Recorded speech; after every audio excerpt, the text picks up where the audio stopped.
All right, I just want to read this insert right here.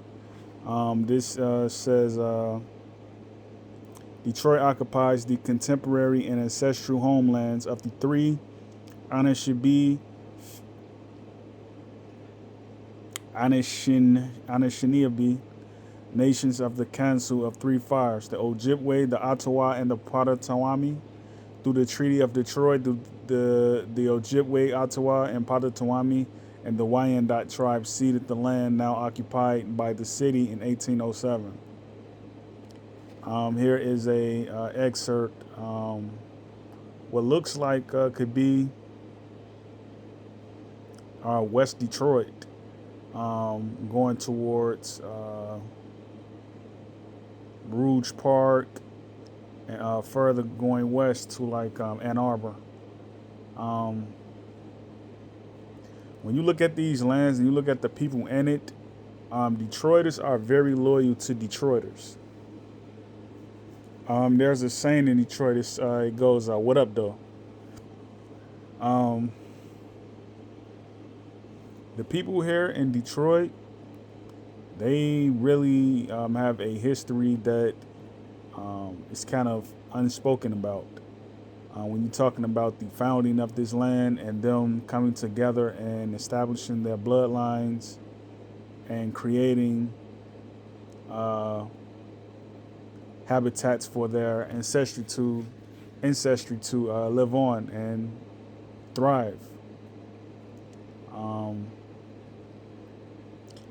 I just look at like places like the Midwest, and I just think to myself, like, how is it that um, the history can go untold for so many generations, and the people still have a sense of pride about themselves. All right, so you can see right here selected sources, and they're determined to, uh, you know, give to Detroit. Um, but like when you look at the people in Detroit, I was just going through the white pages and looking at different last names. I saw my last name in there. I saw some of my family last names in there. Because I'm a Ford and I'm an Early. I'm a Roundtree. I am a Campbell. I am a um, I'm just a couple generations in. These are a couple generations in. But like just Detroit in general, like there's so many families here that migrated from the Ohio region, the Illinois region, Canada region, and they settled here. And they knew the people who were already here, and they were able to establish forts, establish highways and byways, establish all type of stuff. Like they were able to like really get Detroit in a position where it could do business for centuries. And I just want to read that part because like I would not know, like if you were to read those treaties, like I would not know, and I'm going to look them up.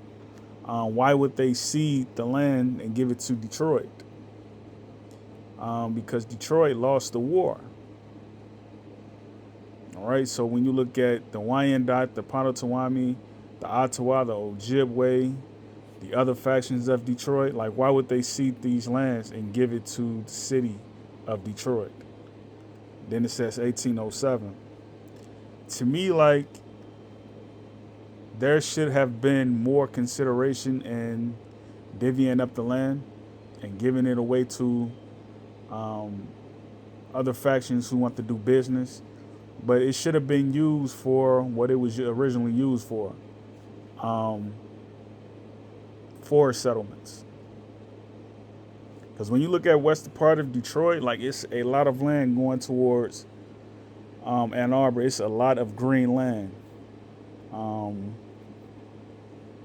like not by like Brightmoor or anything, but like just going towards Rouge Park and like all of that area. Like it's a lot of green land, and like if I were the council chiefs for these tribes, the war chiefs, I would have said different. I would not have given Detroit away to a corporation for them to do business as we see it today. Because they have destroyed the environment, man. Like those lands in Western Detroit, they're still adequate, but like when you look at the rest of the city, like they've been out of business for so long and they haven't done anything with it.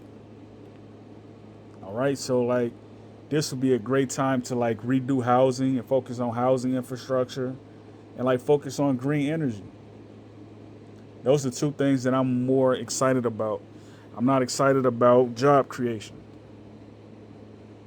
All right, so when you know Native American tribes, what you know them for, like the Ottawa, the Ojibwe, the Detroit, the Wyandot, the Potawatomi,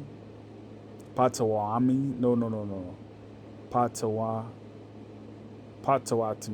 Potawatomi. All right, so you think of like Patois or Creole. So when you think of these tribes, right, you just think of what the interior of the department focuses on. Safekeeping lands, peacekeeping, safekeeping and peacekeeping. That's what you think of council fires for. Safekeeping and peacekeeping.